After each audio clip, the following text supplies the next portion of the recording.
27ನೇ ಸಾಲಿನ ನಮ್ಮ ಸರ್ಕಾರಿ ಶಾಲೆಗಳಲ್ಲಿ ದಾಖಲಾತಿಯನ್ನ ಆರಂಭ ಮಾಡ್ತಾ ಇದ್ವಿ.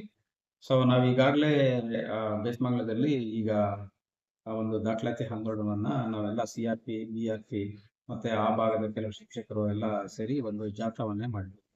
ಸೊ ಅಲ್ಲಿ ನಮ್ಮ ಸರ್ಕಾರಿ ಶಾಲೆಗಳಲ್ಲಿ ಈ ವರ್ಷ 2026-27ನೇ ಸಾಲಿನಲ್ಲಿ 1ನೇ ತರಗತಿಯಿಂದ 5ನೇ ತರಗತಿವರೆಗೂ ದ್ವಿಭಾಷಾ ಮಾಧ್ಯಮ ಅಂತೇಳಿ, ಆಮೇಲೆ ಕನ್ನಡ ಮತ್ತು ಇಂಗ್ಲಿಷ್ ಮಾಧ್ಯಮದಲ್ಲಿ ಶಾಲೆಗಳಲ್ಲಿ ಮಕ್ಕಳಿಗೆ ಶಿಕ್ಷಣವನ್ನು ಕೊಡಲಿಕ್ಕೆ ನಾವು ಸಿದ್ಧತೆಯನ್ನು ಮಾಡ್ಕೊಂಡಿದ್ವಿ.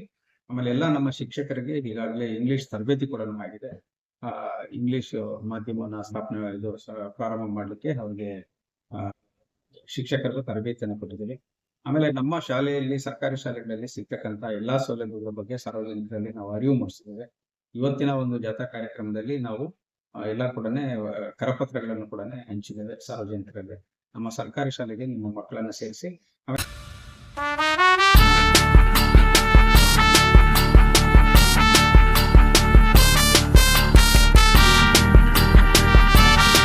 ನಮ್ಮ ಸರ್ಕಾರಿ ಶಾಲೆಗಳಲ್ಲಿ ಇರ್ತಕ್ಕಂಥ ಸೌಲಭ್ಯಗಳನ್ನು ಕೂಡ ನಾವು ಹೇಳ್ತೇವೆ. ಇಲ್ಲಿ ನಮ್ಮ ಸರ್ಕಾರಿ ಶಾಲೆಗಳಲ್ಲಿ ಮಧ್ಯಾಹ್ನದ ಬಿಸಿಯೂಟ ಯೋಜನೆ ಆಗ್ಬೋದು, ಕ್ಷೀರಭಾಗ್ಯ ಯೋಜನೆ ಆಗ್ಬೋದು, ಆಮೇಲೆ ಈಗಾಗಲೇ ಇಂಗ್ಲಿಷ್ ಮಾಧ್ಯಮವನ್ನು ಕೂಡ ತೆರಲಿಕ್ಕೆ ನಾವು ಈ ವರ್ಷ ಅವಕಾಶ ಮಾಡಿರ್ತಕ್ಕಂಥದ್ದು. ಆಮೇಲೆ ಶಾಲೆಯಲ್ಲಿ ಸಂಗೀತ, ಕಲೆ, ಸಾಹಿತ್ಯ ಮತ್ತು ನೃತ್ಯ ತರಗತಿಗಳಿಗೆ ಒಂದು ಅವಕಾಶ ಕೊಟ್ಟಿರ್ತಕ್ಕಂಥದ್ದು.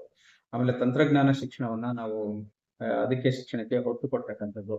ಆಮೇಲೆ ಕೌಶಲ್ಯ ಆಧಾರಿತ ಶಿಕ್ಷಣಕ್ಕೆ ನಾವು ಹೆಚ್ಚು ಆದ್ಯತೆಯನ್ನ ಕೊಡ್ತಾ ಇದ್ದೇವೆ. ಆಮೇಲೆ ನಮ್ಮ ಮಕ್ಕಳಿಗೆ ಕಾಂಪಿಟೆನ್ಸಿ ಬೇಸ್ಡ್ ಎಜುಕೇಶನ್ ಅಂದ್ರೆ ಸಾಮರ್ಥ್ಯ ಆಧಾರಿತ ಶಿಕ್ಷಣವನ್ನು ಕೊಡ್ಲಿಕ್ಕೆ ನಾವು ಅದನ್ನ ನೀಡ್ತಾ ಇದ್ದೇವೆ. ಆಮೇಲೆ ಮಕ್ಕಳಿಗೆ ಎಕ್ಸ್ಪೀರಿಯನ್ಸ್ಡ್ ಲರ್ನಿಂಗ್ ಅಂತ, ಅನುಭವಾತ್ಮಕ ಕಲಿಕೆ, ಆಮೇಲೆ ಆಕ್ಟಿವಿಟಿ ಬೇಸ್ಡ್ ಲರ್ನಿಂಗ್ ಅಂತ. ಸೊ ಈ ತರದೊಂದು ಶಿಕ್ಷಣ ನಮ್ಮ ಸರ್ಕಾರಿ ಶಾಲೆಗಳಲ್ಲಿ ಮಕ್ಕಳಿಗೆ ಸಿಗ್ತಾ ಇದೆ. ಜೊತೆಗೆ ನಮ್ಮ ಸರ್ಕಾರಿ ಶಾಲೆಗಳಲ್ಲಿ ಒಂದು ನುರಿತ ಅನುಭವಿ ಶಿಕ್ಷಕರು ಕೂಡ ಇಲ್ಲಿ ಕೆಲಸ ಮಾಡ್ತಾ ಇದ್ದಾರೆ. ಆಮೇಲೆ ಪಠ್ಯ ವಿಷಯಗಳ ಜೊತೆಗೆ ಕ್ರೀಡಾ ಮತ್ತು ಪಠ್ಯೇತರ ಚಟುವಟಿಕೆಗಳು ಕೂಡ ನಡೀತಿದ್ದಾವೆ ನಮ್ಮಲ್ಲಿ. ಆಮೇಲೆ ಮಕ್ಕಳ ಪ್ರತಿಭೆ ಅನಾವರಣಕ್ಕೆ ನಾವು ಒಂದು ಒಳ್ಳೆ ಅವಕಾಶವನ್ನ ನಾವು ಶಾಲೆಗಳಲ್ಲಿ ನಡೀತಾ ಇದ್ದೀವಿ. ಆಮೇಲೆ ಪೌಷ್ಟಿಕ ಆಹಾರ, ರಾಗಿ ಮಾಲ್ಟ್ ಈ ತರದ್ದು ಕೂಡ ಮಕ್ಕಳಿಗೆ ಕೊಡ್ತಾ ಇದ್ದೇವೆ. ಉಚಿತ ಪಠ್ಯ ಪುಸ್ತಕ ಆಗ್ಬೋದು, ಉಚಿತ ಸಮವಸ್ತ್ರ, 2 ಜೊತೆ ವರ್ಷಕ್ಕೆ ಸಮವಸ್ತ್ರವನ್ನ ಕೊಡ್ತಾ ಇದ್ದೇವೆ. ಆಮೇಲೆ ವರ್ಷಕ್ಕೆ ಉತ್ತಮ ಗುಣಮಟ್ಟದ ಒಂದು ಜೊತೆ ಶೂ ಮತ್ತು 2 ಜೊತೆ ಸಾಕ್ಸ್ ಅನ್ನು ಕೂಡ ಕೊಡ್ತಾ ಇದ್ದೇವೆ. ಆಮೇಲೆ ಪ್ರತಿ ಒಂದು ವಾರಕ್ಕೆ ಎಲ್ಲಾ ವಾರದಲ್ಲೂ ಕೂಡ ಮೊಟ್ಟೆ, ಬಾಳೆಹಣ್ಣು ಈ ತರದೊಂದು ವಿತರಣೆ ಮಾಡ್ತೀವಿ. ಆಮೇಲೆ ಮಕ್ಕಳಿಗೆ ನಿಯಮಿತವಾಗಿ ಆರೋಗ್ಯವನ್ನು ಕೂಡ ನಾವು ತಪಾಸಣೆ ಮಾಡ್ಲಿಕ್ಕೆ ನಮ್ಮ ವೈದ್ಯಾಧಿಕಾರಿಗಳ ಮೂಲಕ ಮಕ್ಕಳ ಆರೋಗ್ಯ ತಪಾಸಣೆ ಕಾರ್ಯಗಳು ಕೂಡ ನಡೀತಿದ್ದಾವೆ. ಆಮೇಲೆ ಎಲ್ಲಾ ಪ್ರತಿ ವಾರ ಕೂಡ ಇಂಗ್ಲಿಷ್ ಬೇಸಿಕ್, ಕಂಪ್ಯೂಟರ್ ಶಿಕ್ಷಣ ಈ ತರದ್ದೆಲ್ಲ ಕೂಡ ನಮ್ಮ ಸರ್ಕಾರಿ ಶಾಲೆಗಳಲ್ಲಿ ಮಕ್ಕಳಿಗೆ ಸೌಲಭ್ಯ ಸಿಗ್ತಾ ಇದೆ. ಸೊ ಆ ಒಂದು ದಿಶೆಯಲ್ಲಿ ಎಲ್ಲಾ ಸಾರ್ವಜನಿಕರು ನಮ್ಮ ಸರ್ಕಾರಿ ಶಾಲೆಗಳಿಗೆ ಮಕ್ಕಳನ್ನ ಸೇರಿಸಿ, ಇಲ್ಲಿ ಯಾವುದೇ ಮಕ್ಕಳಿಗೆ ಶುಲ್ಕ ಇಲ್ಲ, ಒಂದು ಗುಣಮಟ್ಟದ ಶಿಕ್ಷಣವನ್ನ ನಮ್ಮ ಸರ್ಕಾರಿ ಶಾಲೆಗಳಲ್ಲಿ ಸಿಗ್ತಿದೆ. ಅದಕ್ಕಾಗಿ ಸಾರ್ವಜನಿಕರಲ್ಲಿ ಮನವಿ ಏನಂತಂದ್ರೆ ಸರ್ಕಾರಿ ಶಾಲೆಗಳಿಗೆ ತಮ್ಮ ಮಕ್ಕಳನ್ನ ಸೇರಿಸಿ ಅಂತಕ್ಕಂಥ ಒಂದು ಮನವಿಯನ್ನ ನಾನು ಮಾಡ್ತೀನಿ. ಶಾಲೆಗಳಿಗೆ ನಮ್ಮ ಇಲಾಖಾ ನಿಯಮಾನುಸಾರ ಅವರು ಏನು ಶುಲ್ಕವನ್ನ ವಸೂಲಿ ಮಾಡ್ತಾರೋ ಅದನ್ನ ನೋಟಿಸ್ ಬೋರ್ಡ್ ಅಲ್ಲಿ ಅಥವಾ ಅವರ ಜಾಲತಾಣದಲ್ಲಿ ಅದನ್ನ ಇದು ಮಾಡ್ಬೇಕು, ಪ್ರೆಸೆಂಟ್ ಮಾಡ್ಬೇಕು ಅಥವಾ ಅದನ್ನ ಅನೌನ್ಸ್ ಮಾಡ್ಬೇಕು ಅಂತಕ್ಕಂಥ ವಿಷಯದ ಬಗ್ಗೆ.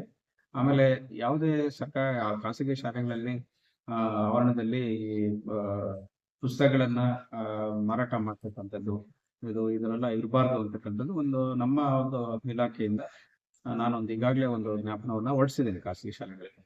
ಸೊ ಅದು ನಾವು ಗಮನಿಸ್ತಾ ಇದ್ದೇವೆ ಖಾಸಗಿ ಶಾಲೆಗಳಲ್ಲಿ ಯಾವ ತರ ಫೀಸ್ ಸ್ಟ್ರಕ್ಚರ್ ಇದೆ, ಏನು, ಆಮೇಲೆ ಯಾವ ಪುಸ್ತಕಗಳನ್ನೆಲ್ಲ ಹೇಗೆ ಅವರು ಮಾರಾಟ ಮಾಡ್ತಾರೆ ಅಂತ ನಾವು ಗಮನಿಸ್ತಾ ಇದ್ದೀವಿ. ಆತರ ನಿಯಮ ಬಾಹಿರವಾಗಿ ಏನಾದ್ರು ಅವರು ಮಾಡಿದಾಗ ನಾವು ಅದ್ರ ಬಗ್ಗೆ ಇಲಾಖಾ ನಿಯಮಗಳ ಪ್ರಕಾರ ನಾನು ಕ್ರಮವನ್ನು ತಗೊಳ್ತೀನಿ.